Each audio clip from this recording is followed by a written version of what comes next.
Thank you everybody for coming. We're really excited to have you here today. A quick plug, the opening reception for her very first ever solo show in New York City is downstairs in the gallery. So after the talk is over, you all should just come down, have a glass of wine, see the show. Slade is an artist originally from Alberta, Canada. She got her BFA at San Jose State College, her MFA at, I am wrong. I tried to memorize it. I was about to be like, damn. Yeah, I was going to do it just like that. You just MFA to BFA. Oh, yeah, okay. Yeah, well, MFA, Alberta College of Art and Design. BFA, Alberta College of Art and Design. Oh, man, okay. Yeah.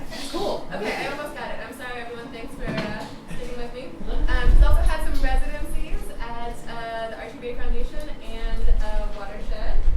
She's currently an instructor at Arizona State University in Tempe, Arizona. And without further ado, Carly Slade. Thank you. All right, so hello everybody. Thanks for coming out and seeing me talk and hopefully coming to my show after. I'm just going to say right ahead of things that I'm nervous, and I make a lot of bad jokes. So just kind of like prepare. I can relate. It's going to get real lame, like just in the beginning third. Hopefully then it'll get better. We might like it. Huh? We might like it. Yeah, actually, if I'm going to be honest, that's actually all the time. So I want to thank Greenwich House so much for this opportunity.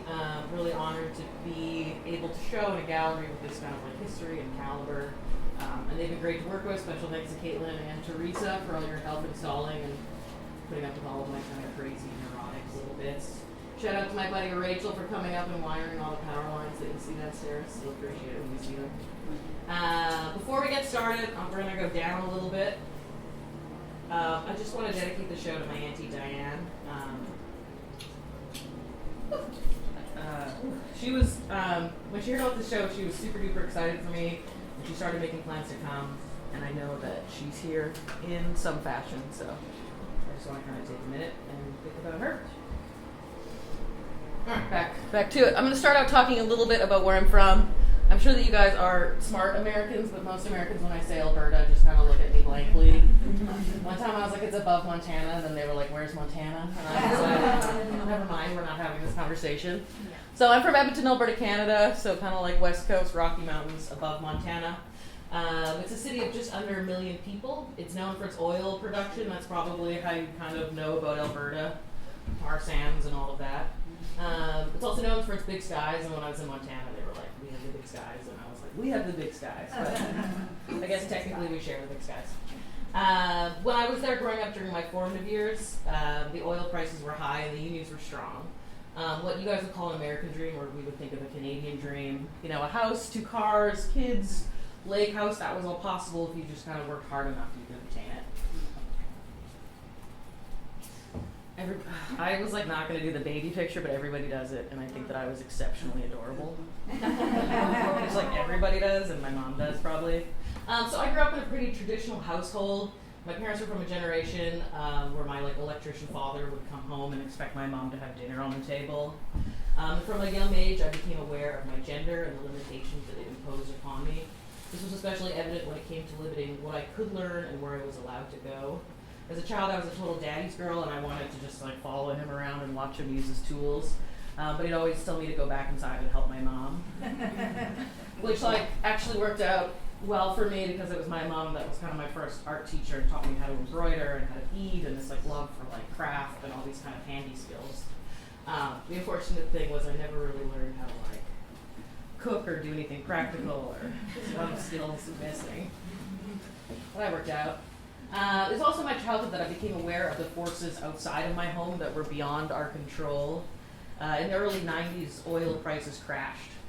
And I remember that there would be weeks and weeks where my dad wouldn't be home because he had to go out of town for work.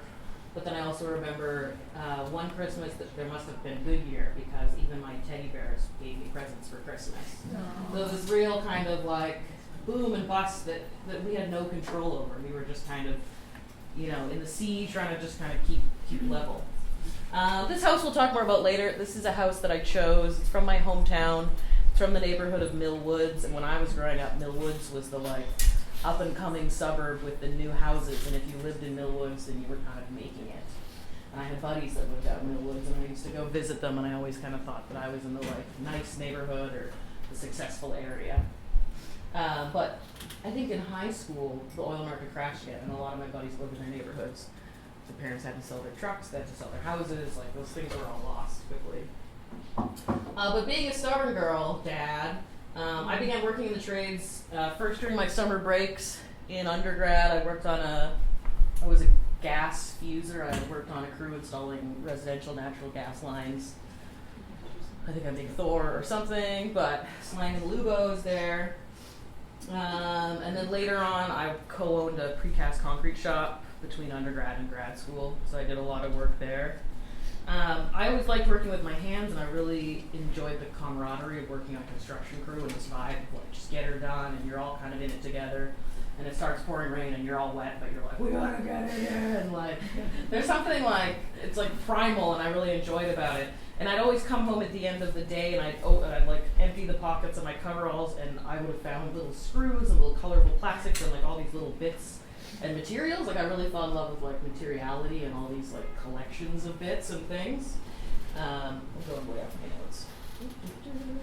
But I always felt like an outsider looking in, regardless of the long hours I worked and the respect that I earned from my coworkers.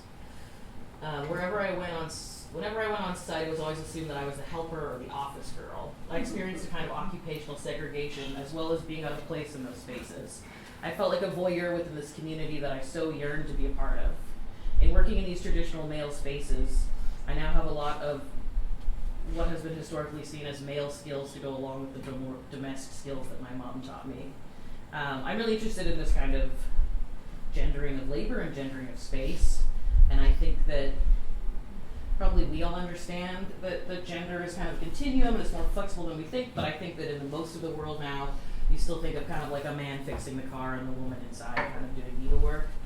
And I think unfortunately that something like a quilt, say, maybe wouldn't make it into that fine gallery where a carved wooden table might, and a lot of that has to do with who made that. And that makes me angry. In my work, I always try to balance out these skills. I believe that all labor should be valued equally regardless of who's doing it. Oh, here's the quilt example. People often ask me why I make buildings and why I make buildings out of clay. I think of the buildings that I make and the spaces they occupy as vessels. They hold within them the residue of the lives that have passed through them, while their outsides are a reflection of the time and place. Each foundation is poured by a crew. Porch lights glow from the effort of an electrician. If you can think of like a Greek amphora, and it talks about probably drinking wine, hanging out, some kind of social interaction, and on the outside there's painted some kind of myth or some kind of like allegory. So it'll be like, you know, the handles can be worn from people holding it or broken from where somebody drops it. Like I think of them kind of the same. Once a structure is built, it becomes like a book with blank pages, ready to be marked and altered to hold its history. The front banister was bent when the second owner backed his car into it. The ornate molding around the front door is original to the home, covered with 8 layers of paint and now out of place in its rundown neighborhood. But it hints back to a time when the houses were new, the jobs were union, and the hope was palpable. This is a building, this guy that you looked at, that was in Helena, Montana, that when I was at the Bray, I'd always drive. The Bray is kind of over here, and you'd always drive past it to go into town. And it was empty, and it was just this really interesting little spot. I'm really interested in the history of immigration and migration into the States, and like Chinese restaurants they're a really interesting part of American history, and they're kind of dotted all over the country, so I was really attracted to this guy. I observed that there's impermanence to the lives spent in the buildings we inhabit and work in, and I'm frightened by the precarious nature of the working class. My work investigates the gendering and ownership of labor and space. I think a lot about people and a lot about the spaces they inhabit, people in each other's spaces, spaces after people have left, about who makes the space, people who lost their space, about what they left behind there or maybe took with them. I'm interested in space as both an archive and a facade. I'm interested in materiality. Found embroidery panels from thrift stores hold within it the labor of someone. I find it an honor to be able to showcase it in the gallery where it belongs. I have like a big bin in my studio full of embroideries that I'll get from thrift stores, some that are half finished and some that are finished. Because like that piece of fabric holds like hours and hours of somebody's craftsmanship and somebody's labor and like passion, and like to be able to kind of repurpose that, I think is like really exciting, lucky to do that. This is a portion of a larger piece that I did called Blue Language. This building right here is actually where my concrete shop was for I think 2 of the years that I was there. But I wanted to use it to talk about materials. So this orange plastic bit is actually a car bumper I found on the side of the highway in San Jose, I think for a Mustang, said my dude friend. And then I like wrapped it up and riveted it. I love rivets. The back panel is upholstered in denim, and I'll usually go to like a thrift store or something, and I'll find sheets of denim or maybe like denim work pants or something kind of like that. The parking lot is made of an industrial carpet under padding, and then I embroidered the little lines into it. These materials each bring their own history and feel to a piece, and they're all beautiful. I think of materials having baggage, but I mean baggage in a good way. Like they all have all these like maybe connotations is the more like fancy word to use. I like baggage though. So this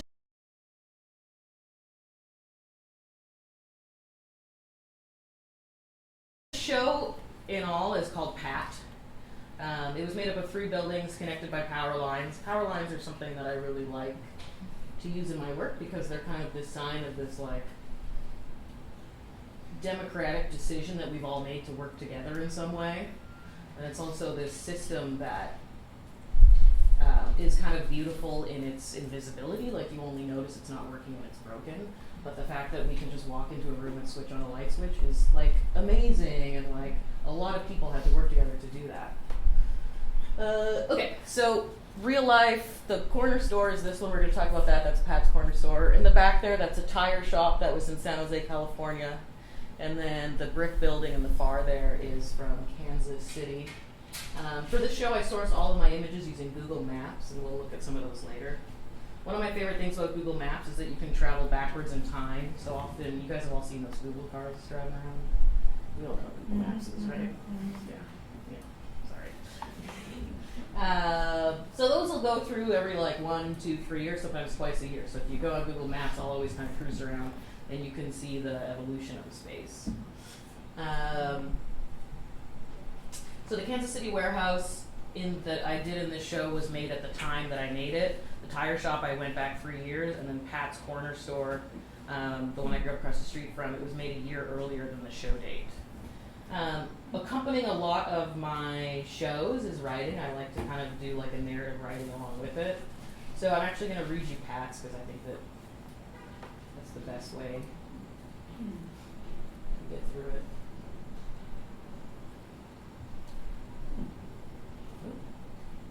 I'm out of order. All right, we'll get back there.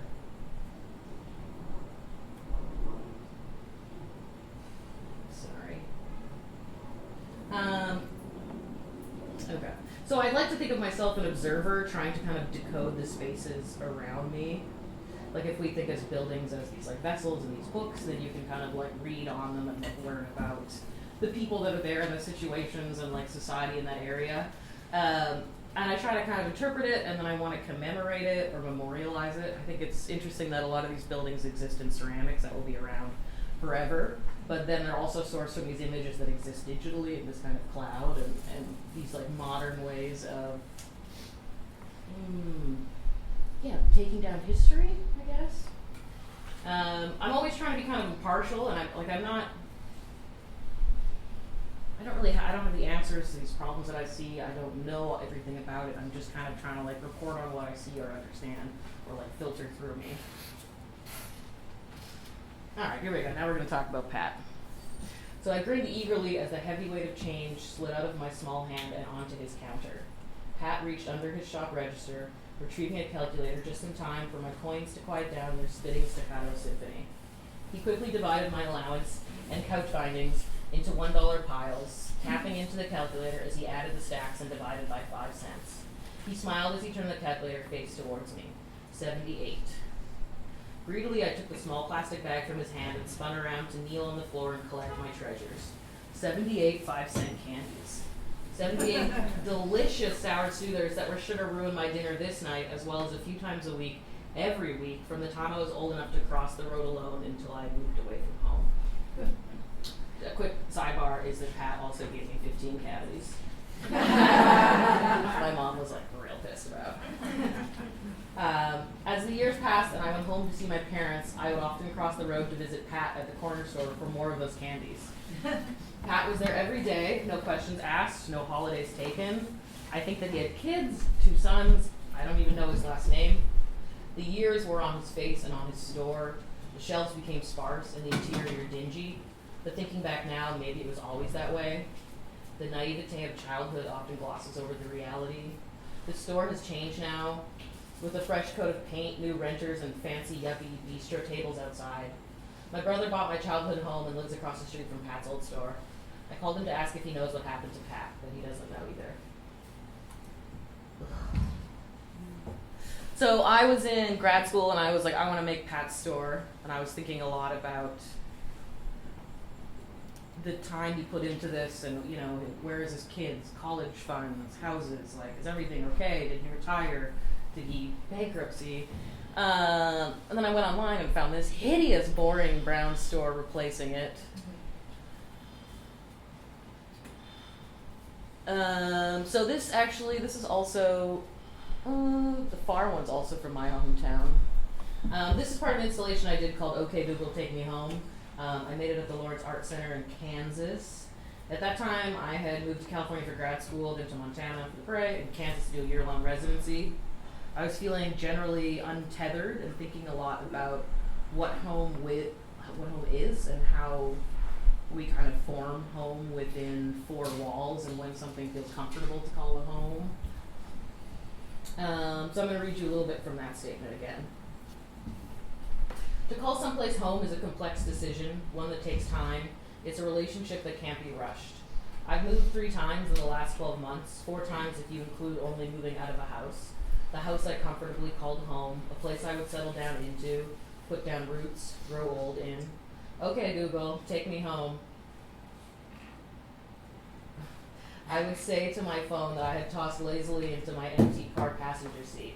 Okay, home, here we go, Google would reply in her confident robotic voice. And off I would go through the dark streets of a new town, on my way to home, past buildings that were alien to me, passing people I had never met. To call someplace home is a complex decision. I was always like kind of offended that Google just decided for me like what home was and kind of made that label. Like there should be like place you live and then place you like and then place home.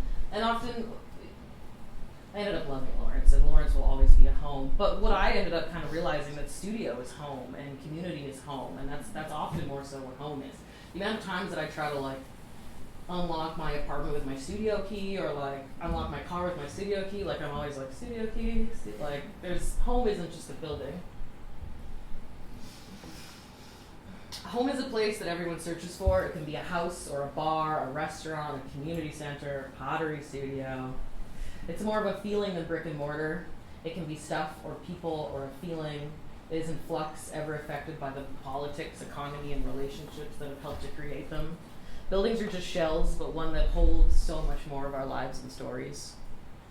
This is that fancy house again that came from the burbs of my hometown. A happy home can be broken when love is lost. A for rent sign could signify the downturn in global oil prices. A quick pen stroke in Washington could send me back to a country where I no longer have a home. Alternatively, home is where we open Christmas presents surrounded by the smiling faces of family. It can be the start of a new life, our own little corner of the world kept just how we want it. The impermanence of our tenures in these seemingly permanent structures is both terrifying and exciting. Alright, so after living in Kansas for a year, I got a position at the Tyler School of Art in Philly as their artist in residence. So I packed up and I went to Philly, which is a lot different than Kansas. Philly was probably the most impactful city that I've lived in artistically. Growing up in Canada, you watch a lot of TV, American TV, and you're always kind of told as a kid, like, TV's not real, you know, it's fake, blah, blah, blah. And I always kind of thought that even moving here, but living in Philly was like, you know, TV's real. And I always thought that I could hear the, like, I should have looked it up. What's the Law and Order sound? Ding, ding. Yeah, but just the short version, not the whole ding ding. Yeah, I'd like turn down an alley and I'd see, it was just like, I was like, oh, this is like America and America on TV. but it was also a really visually severe city at first. It's covered in garbage. There's lots of poverty. It's a very segregated city. There's burnt out buildings. There's tires every, like, it was just, I had never lived in a place like that or seen a place like that. And it, you know, every day I drive to my studio and it made me like sad, and there seemed to be like insurmountable problems there, like systematic issues that had caused this. But then I started to look a bit closer, and then I kind of started to see it. I started to see the hope, the history, the pride, the perseverance, this kind of like get her done attitude that reminds me of Edmonton, reminds me of working in trades, these kind of like honest, like salt of the earth people that I think that I am a part of. They all have these beautiful ornate moldings at the top of these like really simple buildings that were built for like middle class families, and it was like still important for them to be like decorated and like, you know, again, somebody did that, somebody put time into it. The people were real, they were working class, and it reminds me a lot of my hometown. So the show downstairs is called Citywide. It's definitely a nod to the buildings, they're all buildings from Philly. But it's more so a nod to Citywide, which is a drink that you can get in Philly. Who else had a Citywide? Hey. Just Rachel. We had a lot of Citywides. So you can walk into any bar in Philly and be like, can I get a Citywide? And it's like $5, and you get like just a nasty whiskey and just a gross beer. I only did it a few times, but But I like that that's a tradition that's like held strong there and that still exists. Like there's so many cities that would have done away with that a long time. But there's some kind of like camaraderie, or it was like this kind of like secret that I was told about when I moved there. Like I really like this idea that it was like citywide, this kind of shared agreement to continue on this tradition. So I started to collect pictures on my way to the studio every day of buildings. And I've fallen in love. Downstairs there's 3 buildings and also this van that I became really kind of obsessed with. I'll talk about that quickly. How am I on time? 4:45. Oh, okay, not that bad then. I'll try to go a bit faster for questions. Okay. So usually people see the buildings that I make and then they'll see the real life version, but you guys get to see real life versions and then go downstairs and see my version, so it's kind of exciting. But on my computer, on my phone, I have just like a ton of phone pictures, and there are all these like beautiful buildings with just like layers and layers of life. So this is one of the buildings that I really fell in love with and I kept taking pictures of, and I got one of my friends to come with me one day and take a bunch of photos of it. Previous to this, I had always used Google Maps to source my photos, so I was always kind of able to be a voyeur and be away from it and be separated. But there was something about Philly where I just like, I was involved and I was there. So there's like these layers of paint and people and history. So 1700 North 24th Street is the title of this piece, and the address of this piece, if you type that into Google, Philadelphia, it would pull up this building. This is what it looks like right now. This is what it looked like right before I left. So I lived in Philly for 2 years, and I moved to Phoenix, or Tempe, this past summer. I love the color of it. It's got neon green under the awning, which unfortunately, the one downstairs has it, but you can't really see because of the awning. But I love that it has this neon green under there. This teal, somebody here replaced it with siding, and then somebody here replaced it with shingles. Like, it was like, what are you guys doing? But they're making it work. They're getting it done, so I like that. And what I really loved about it was this awning. So this is the awning now. This is the awning back in, so in this image from 2007, you can see it was called Oxford Market, and it proudly depicts what I'm pretty sure is a Dominican Republic flag. Right? Anybody know? I think so. I Googled a lot.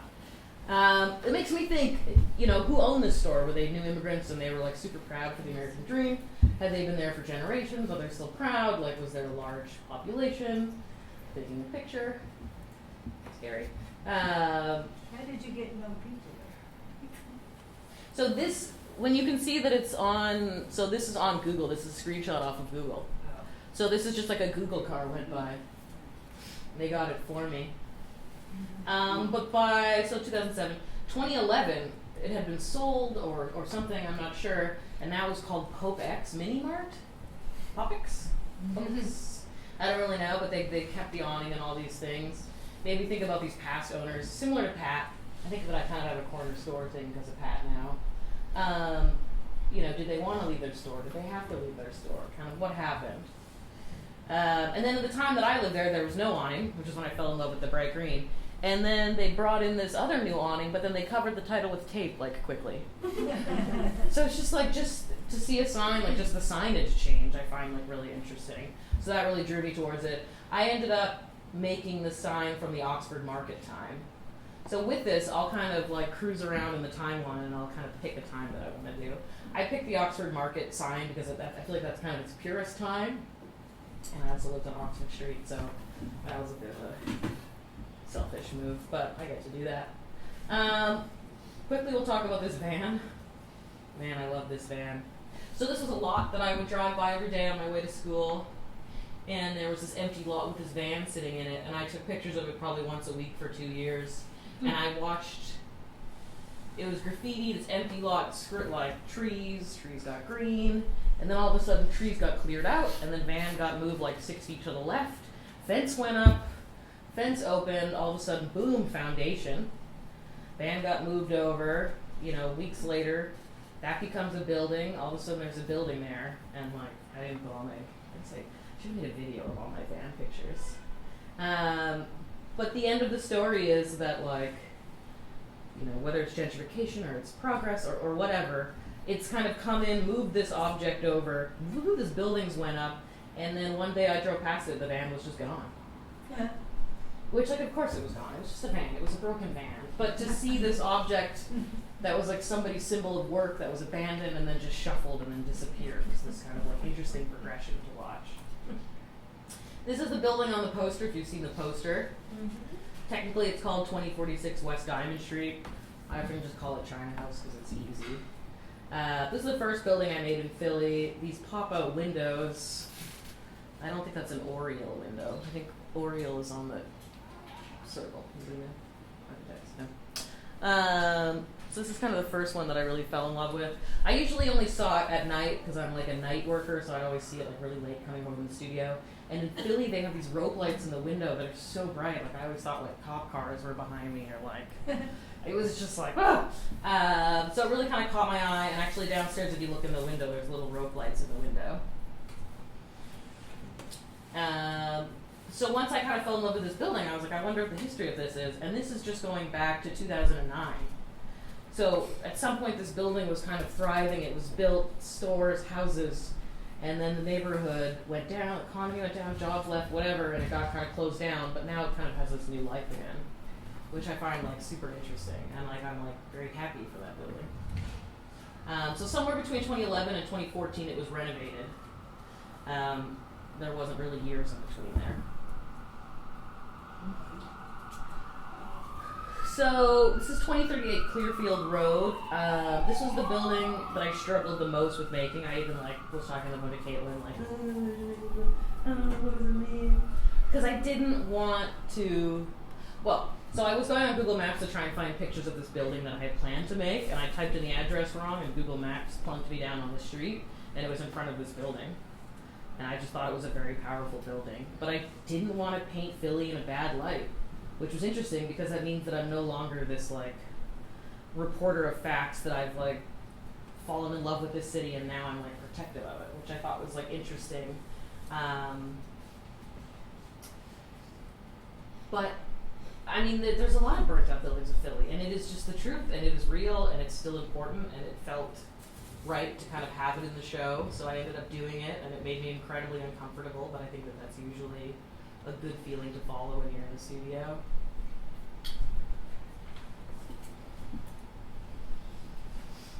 So this is kind of the time that I made it from.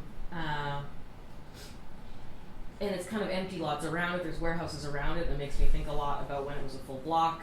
And this building, even in its kind of current condition, it still has a history.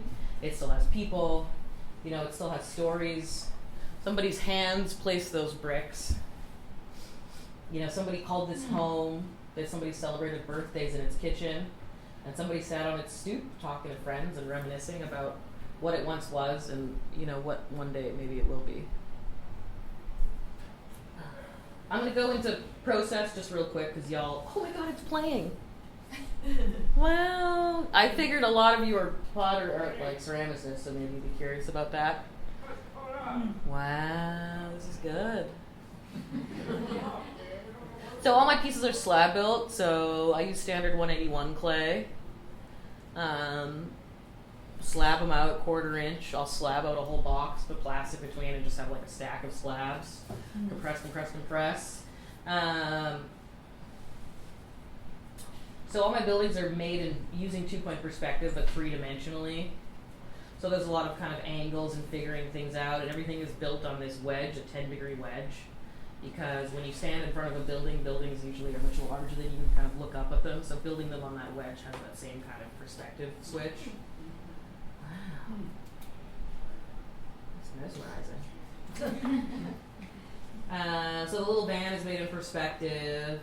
That's one of the buildings kind of laying down on its side. So I do a ton of underglazing, layers and layers of underglazing. I use a cone 6 clay, I bisque to one, and then I'll set fire to like a 4 or 6, probably 5, 6, 7 times. Just kind of layering up those colors. That's something that definitely, if you have questions, I can answer. Or also, I've got a 2-day workshop coming up. If you come to that, we'll talk all about it. Thank you.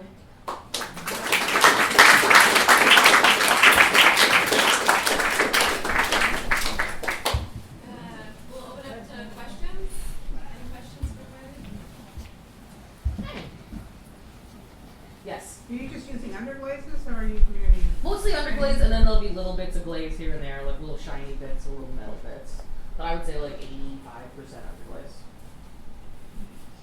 How long does it take you to construct one? Like 4, 5, 6 months. It depends. I mean, teaching, love it, but it really kind of takes time. So it depends teaching, but an incredibly long time. Because each one of those bricks is carved, and you got to carve it a few times, so all the lines are nice. And people are often like, why don't you use a stamp or a mold? But because everything's in perspective, they get figured it's like, I can't do that kind of thing. Luckily, I really like kind of monotonous tasks for a while. Do you use, for the windows, is it solid, is it clay, or do you cut out? Plastic. It's plastic. Yeah, I used to do glass, but it's just a nightmare and kind of looks the same. So I just have, I think it's like sheet protector or something. I got it at some like art swap thingamabob, and I'll run out one day and be screwed. Just go Staples again, some kind of plastic. Do you use the underglaze as greenware or after you bisque? Only after I bisque. I'd love to do it before greenware, but the details are so small that I worry that I'll lose it with the underglaze. It'll be too thick, or I'll kind of rub it around. So I just bisque them like totally raw, and then probably 4 or 5 firings with underglaze.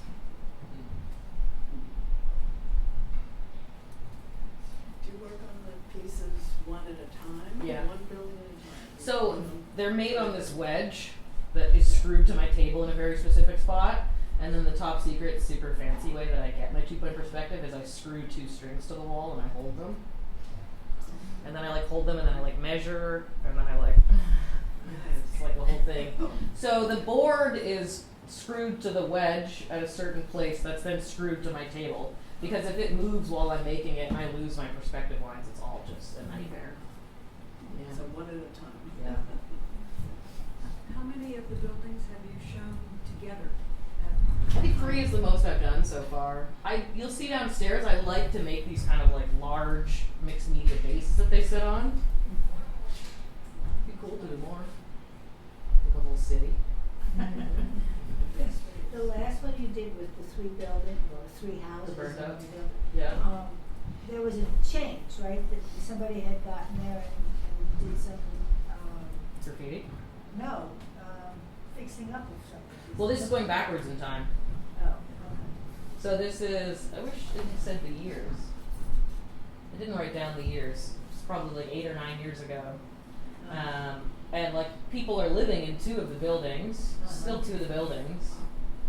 It's hard to see now, but I thought that like the one that's on the left With the lights Right. at.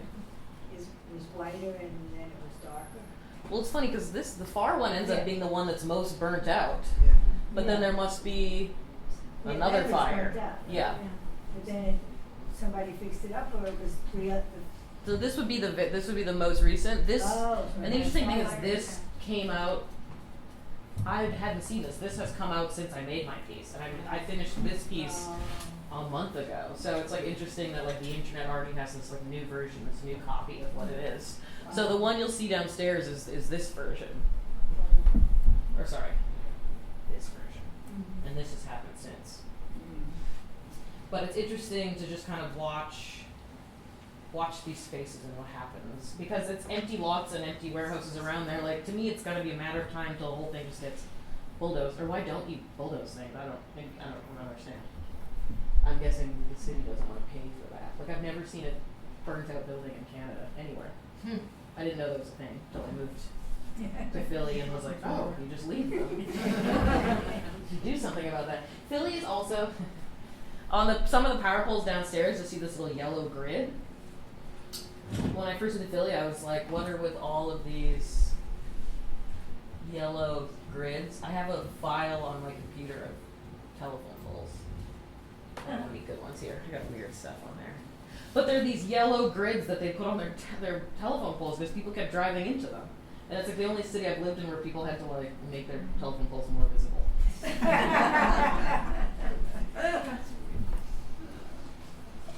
Do you ever record the history of the building so that it's not only the piece of work, it's the I finished thought about piece, that, it's and I also- thought about like talking to people in the neighborhood, and Yeah. but I like this kind of distance that I have with them. Mhm. But I think that that's something I'm interested in trying, in getting like a bit closer and like learning all about it. I'm having a show at the Clay Studio in Philly in the summer, and they're about to get a new building, and I think that I'm going to make the Clay Studio building. Kind of seems like I should. So that's one where I want to like Dominique Ellis is all about history. She runs the gallery there. She knows about the history.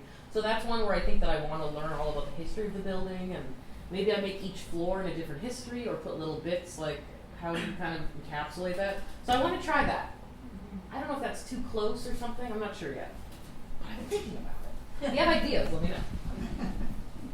Yeah. What you got, Matt? How are you getting into? I'm curious because how are you getting the lighting in the windows into the building? They're all. Did I put that photo in here? Oh, you can't really see. There's no bottom on them. You don't worry about warping with it. You always. So they have like a. The first thing I do is I make like a 1 or 2 inch flange all around the footprint of it. I found that that's enough to stop it from warping. When I did the whole bottom, it warped crazy. And when I did no bottom, the walls kind of went crazy. But if I think about like the foundation of a house, when you build a house, it's like you lay down a foundation. And I'm like a psycho about compression is like huge, you know. And then everything needs to be beveled together, not butt jointed. Like everything's beveled and like nicely pieced together. There's no, because that's like a much stronger joint than just butt joint. Do you know what a butt joint is? Just butt up against each other. So carefully, lots of foam. This building is the first one that I've had trouble with firing that like wanting to crack. So I think that I've kind of reached the like size. I mean, I'm gonna go bigger or stay at this size, but I think I now need to be more careful because I just used to like throw it in the kiln fast 04, boom, rip it out in the morning hot and just like bang, bang, bang. But I think that with these buildings, Rachel disagrees. I think that with these buildings having so much mass at one side versus a skinny at the other side, that I'm getting weird shrinking issues. I don't know. But yeah, I just shoved my hand in there. What's the white on the building? That's just a bisque. That's just raw. The bisque. Yeah, that's just a bisque color. So it's a white earthenware. It's like a stoneware. But it has, I can't have anything, like I should use paper clay or I should use something with grog or other things like that. But because I'm carving all these fine details, if there was a piece of sand in the middle of a window frame or something, it would just take out the whole thing. So I have to use like really fine clay so I can kind of keep that detail. So I'm always kind of like struggling and learning how to be better and better. How did you end up with that clay? Did you try other ones before, or this one just came along and worked? Yeah, I think I started using it when I moved to Philly. I think I probably went to the clay store and was like looking for sculpture body, blah blah blah, it's gotta be fine. And it's worked for me. And every time I moved, I switched clays, and then all your colors are different, and so I'm just like, I found this clay, it works. Like I just had some of it shipped to my studio in Phoenix, and like paid a whole bunch of money because it's I'm sure heavy. you did. But Why don't you just make your own clay? back off, lady. Back off.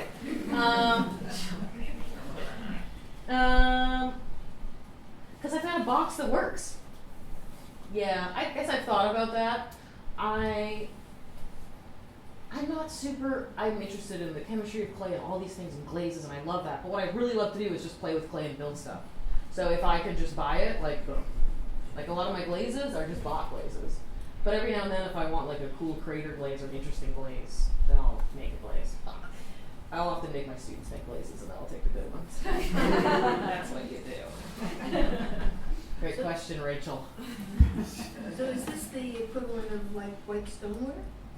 I think so. Yeah. What are you gonna do in your workshops? I'm not really sure yet. I'm open to if people have ideas about stuff. I was thinking about making a truck. I wasn't sure. I do a lot of slip casting, like all the power lines you see downstairs are all slip casting and mold making. I was thinking about bringing molds, but then I was also thinking of just sticking to slab building and bringing kind of templates, and we could all like make a little truck together. I'm not really. If you're somebody that's thinking about coming and there's something that you're into, let's talk about it. I was going to talk with the education lady. Whose name I forgot. Jenny. She in this room? No. The 7th and the 8th, or is it the 6th and the 7th and the 8th? 7th and the 8th. Yeah, so I guess I'm open to like if there's something you guys are really interested in. I don't think we can make like a whole building in 2 days because you guys actually get to make stuff with me, right?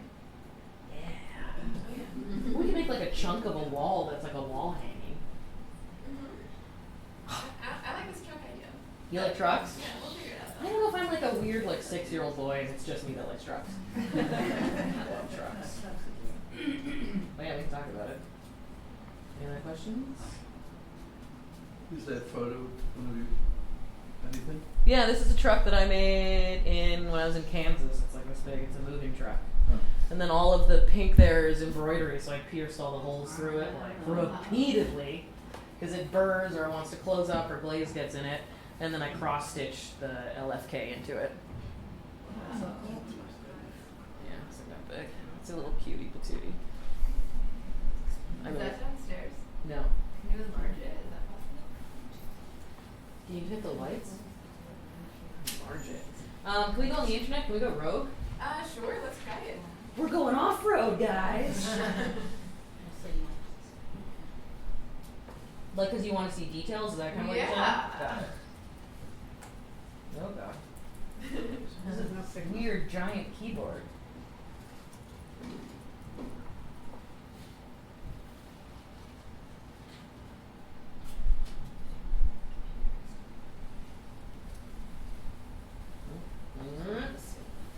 You have to change the display.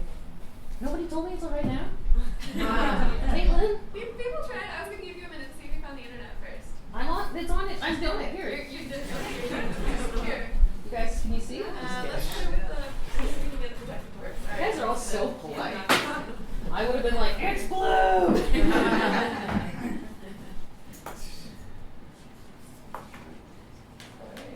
Sorry, you're No, off. I think. No, Emma, there we go. There we go. Almost. We're gonna get there. Why would it work for PowerPoint and not? It's a great question. That's the answer. Do you have to drag it to the side? That's I don't think so. Let's just do one of these deals.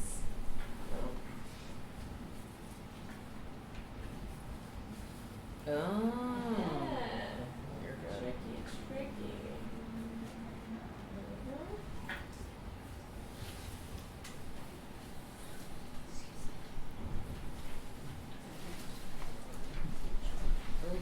Oh. Let's just, maybe we should just, should we skip this? Yeah. Yeah, maybe we need to skip this. You're gonna go on CarlySlade.com, and I have a whole bunch of pictures of close-in pictures of Yeah. Oh damn, girl! You just need to give me an extra minute. That's We just got the there. one though. I wanted all of them. Oh no. Get out of here! Get out of here! Yeah, that's just one little piece of it. Yeah, check out my website. There's a ton of little detailed stuff. Because I like to do all these tiny details. Of course, that's kind of what's important. Little tiny silver, white gold luster rear view mirrors. I get a little carried away. The tires are clay too. Mhm. Everything's clay. It's got the rod, the axle is a wooden dowel, just to hold that on. It does roll. It like Flintstone rolls. I have a small dream of it roll. The thing is, if it rolled really easy, people like to touch my stuff. Very touchable. Don't touch it, guys. Don't touch it. But I also have a dream of making a remote control car, which just seems terrible. You just smash it into a wall. But every time I make a truck, I try to make it a little bit more functional. I have a bunch of food trucks that I make, little tiny food trucks. I didn't put any of those on here. Those don't roll at all. They're cute. It's like a hot dog truck and it's got a giant hot dog on top, and a taco truck and it's shaped like a taco. I can get, excuse me, a little wacky. I've got a question. Oh, yes. Just because I'm from Arizona, I've got to ask.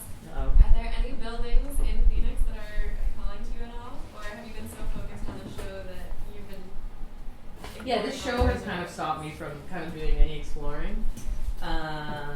But not in Phoenix and Tempe, no, unless I want to make CVS's, because they're every corner is a goddamn CVS. It's incredible.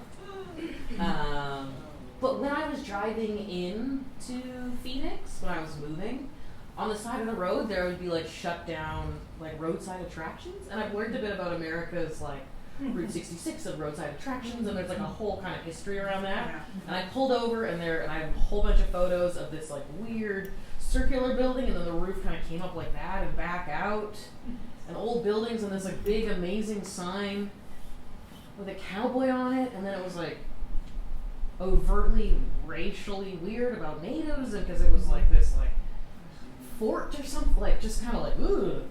But these beautiful old cultural things, and I know with Route 66, when they put in the new highway, some areas they changed where the road was, and it kind of would kill towns and all these things.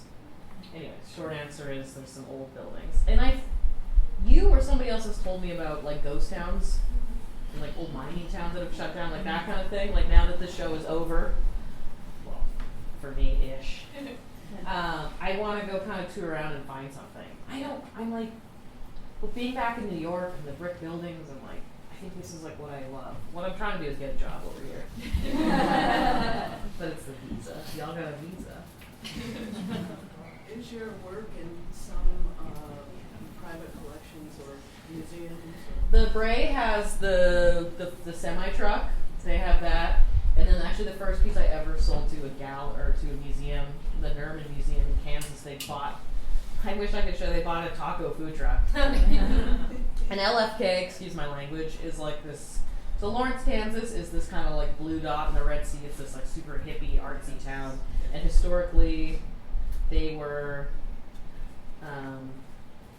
abolitionists, so I'm messing up. They were against slavery, right? Mm-hmm. And then Missouri was for it, so there's lots of warring. It has this long history of being this badass town. So everybody there will be I love LFK, LFK, LFK, but it's Lawrence fucking Kansas. So this museum bought a piece that's essentially called Lawrence fucking Kansas Taco, which I'm just